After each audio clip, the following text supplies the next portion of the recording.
working with biosimilar medicines? Yeah, so I actually started to work in clinical investigation center somewhere back in 2006. All right, so it's a little bit heavy for me at that time because I was working as an academician. So along that way, so I'm actually starting from manager and then become director. In 2015, so we actually have lots of clinical trials. We are doing clinical trials to actually look at the safety and efficacy of the products before they are marketed. Okay, right. So now, first and foremost, what is biosimilar medicine? Okay. We all understand, of course, the term bio coming from biology, but what is biosimilar medication? All right. Okay, so biosimilar is actually a new medicine that is similar in terms of the safety, efficacy and quality to the originator, which is what we call it as the original product, biological products or biotherapeutics products. Yeah, okay, so meaning that it actually sort of replicates the way our own cells are made? Yes, so okay, biotherapeutics actually is a biological product that actually made of the living organisms. So we have kind of like vaccines, insulins, and all other living therapies, living cells therapies. All those are biological products. So that is versus chemical drugs that we have nowadays. So most of our drugs, like chemical drug, they're actually made of chemical synthesis. So as compared to biological product, which is merely living organism, living cells. So that's the difference. So in terms of the difference, biosimilar is actually kind of like generic product for the chemical drugs, and the biosimilars are kind of like copycat, very similar to the biotherapeutic, which is the original branded and expensive drugs. Ah, all right. Okay. So I love that you brought up the fact that these drugs are also very expensive, because that brings us to another conversation, which is also, of course, about Malaysia's medical inflation. Now, Malaysia's medical inflation stands at double digits, and we stand to see a 10 to 15% increase in rates every single year. Now, what kind of a role do you see as not only a researcher but somebody who's working so closely in this field? What kind of role is biosimilar medicine going to play in evening out the cost for you, especially for Malaysians who are in need of these advanced drugs but are not able to afford the more expensive variety? So biosimilars are very, very important. Basically, it's one of the promising therapeutics in a new class of drugs, because biosimilars actually can offer a very cheaper price to the patients, makes patients more affordable to get the access of very expensive medicine, which is the originator of biotherapeutics. So cost reduction is one of the important points for biosimilar, because most of the drugs, biotherapeutics, their patents are ending in the next decade. So we can say about 95%. So there's a great opportunity to be had there. So when they're actually off patent, so we can see all these pharma companies are actually starting to produce and manufacture biotherapeutics, biosimilar, I mean. So this is a very good avenue for the patient. And then with all this losing patent in the next decade, so this actually create an opportunities and even the competitiveness of biosimilar markets, especially in Malaysia, because we have started since 1980s to actually develop R&D of biotherapeutics, and then biosimilar will actually come later. Right. So meanwhile, speaking on a more global stage, though, America's FDA has just approved a new drug called Inflectra. Now, this is, however, only the second drug ever to be marketed, which is biosimilar. Exactly. But do you see that as a positive move already? Yeah, that's going to be very positive, because as you said just now, the cost is very challenging, because the differences in terms of the costing, it can ranging up to 20, 30 or even 90% differences with the originators, the biotherapeutic drugs. So with the introductions of biosimilar, definitely it will actually giving benefits, access to the patients, to give them a better treatment. Definitely. That's right. So now when we speak about our biosimilar drugs, let's break it down even further into now in Malaysia itself, what kind of testing is being done and which biosimilar drugs are already in use in trials or otherwise for which diseases? I see. Okay, so up to now, we have already 7 biosimilars being approved in Malaysia. So we have this biosimilar is a very important class and being used for many serious illness like diabetes, cancers especially. Oh wow. Okay. Yes, and also like anemia in patients with chronic kidney failure.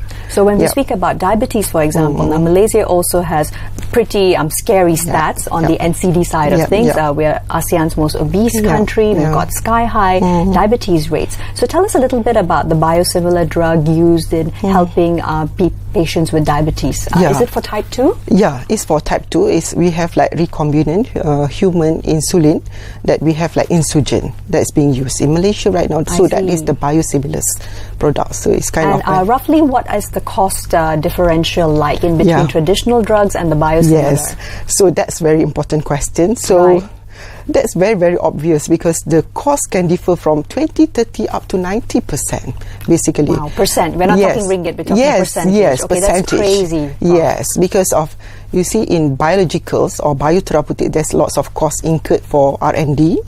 Right, to develop, because they actually started for maybe 1,000 compound and they narrow down to only one.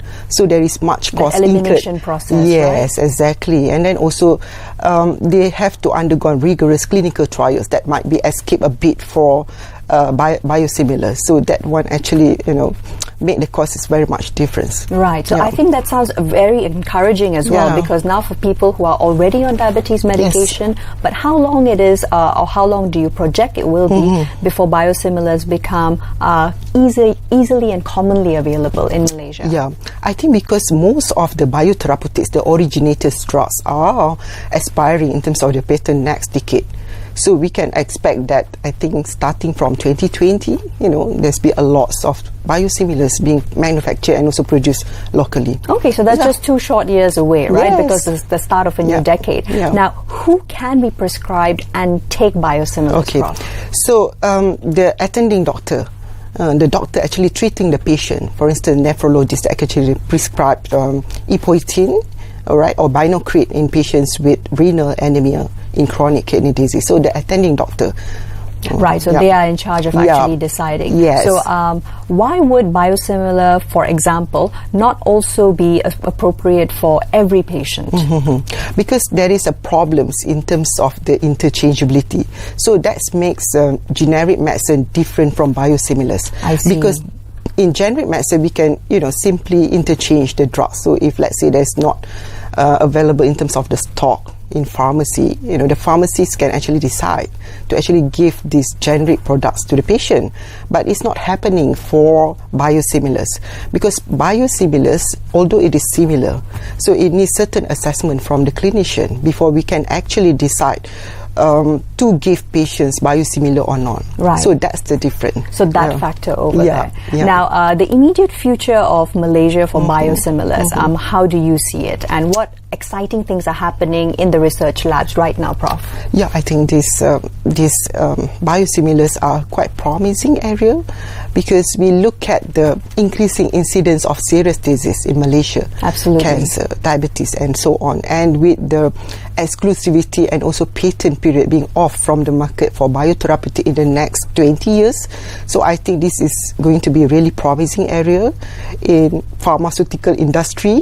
So this is definitely a way forward for Malaysian to access to a cheaper medications. Right, so accessing cheaper medication. Now, what is Malaysia's current status for biosimilar registrations as well as development? So now we have quite a number of companies working on biosimilars.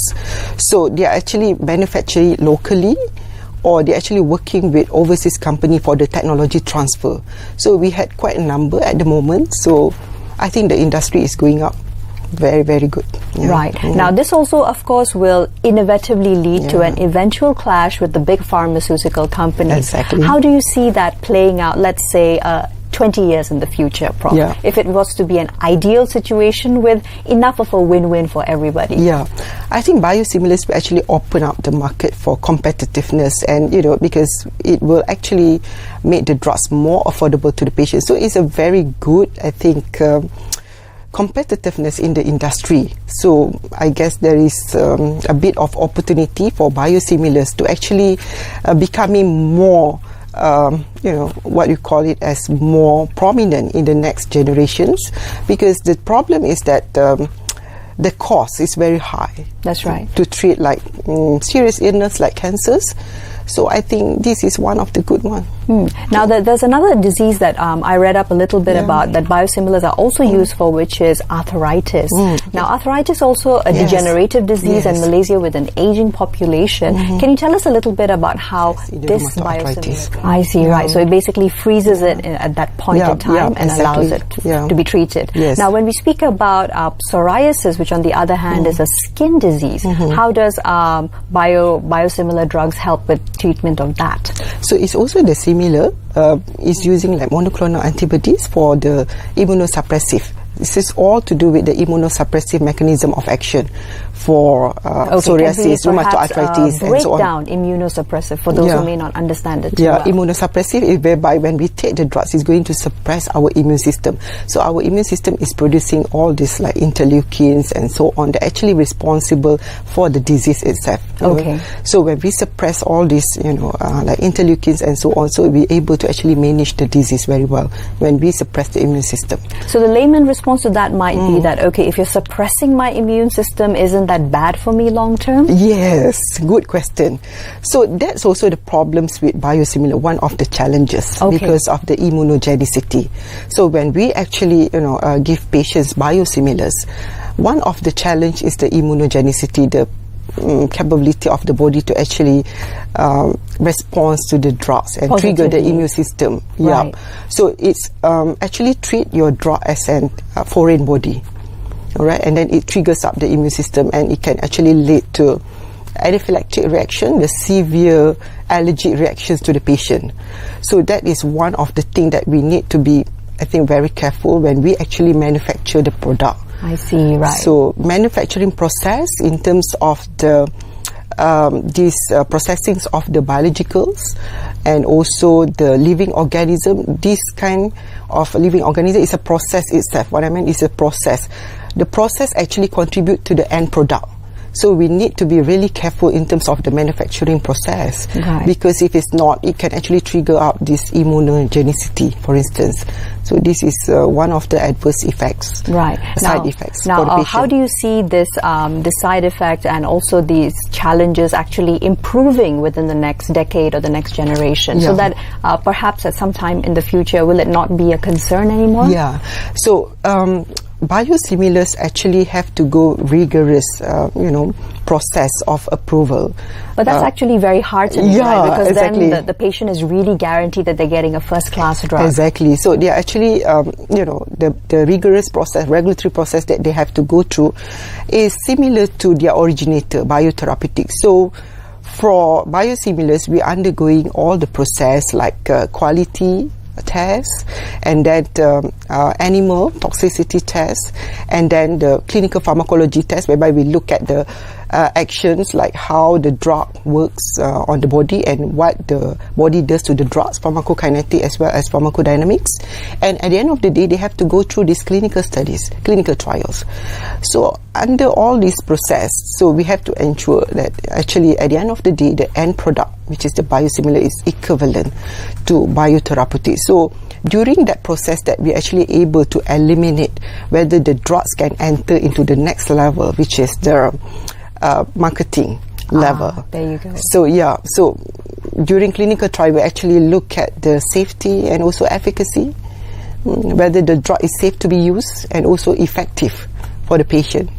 So during that sort of time, we actually can eliminate the drug if it's not, good enough. So, we can eliminate that right away. And it's probably not being approved by the regulatory authorities as well. Right. So it does seem like the entire process of developing biosimilar medicines is not just rigorous, but it's also very time consuming. Yes. But the end goal of biosimilar medicine would be what exactly, Prof? All right. The end goal, at the end of the day, we want to actually get a drug which is safe and also effective. And biosimilars and biotherapeutic is one of the class of drug which is what we call is as life-saving. It is a last lines of drugs in a treatment pathway. But then if once we use it in the right patient, it's going to be very effective for the patient. So what I can say is that, these drugs is very, very important for the patients, because if they fail the first line or second line, there's always a third line for them. So we can always pair these particular biotherapeutics and also biological products, biosimilars, for the last line that can actually improve the quality of life of the patient. Absolutely. So I think that is really putting it in a brilliant nutshell. Thank you so much today for your time, Prof. Dr. Hasniza. So there you have it, a little bit of a conversation about biosimilar drugs, and these biosimilar drugs are hopefully going to be a part of the Malaysian medical landscape sooner rather than later. Thanks for joining me here. I'm Tamina Khalji signing off on Bernama Today. We'll see you again next time.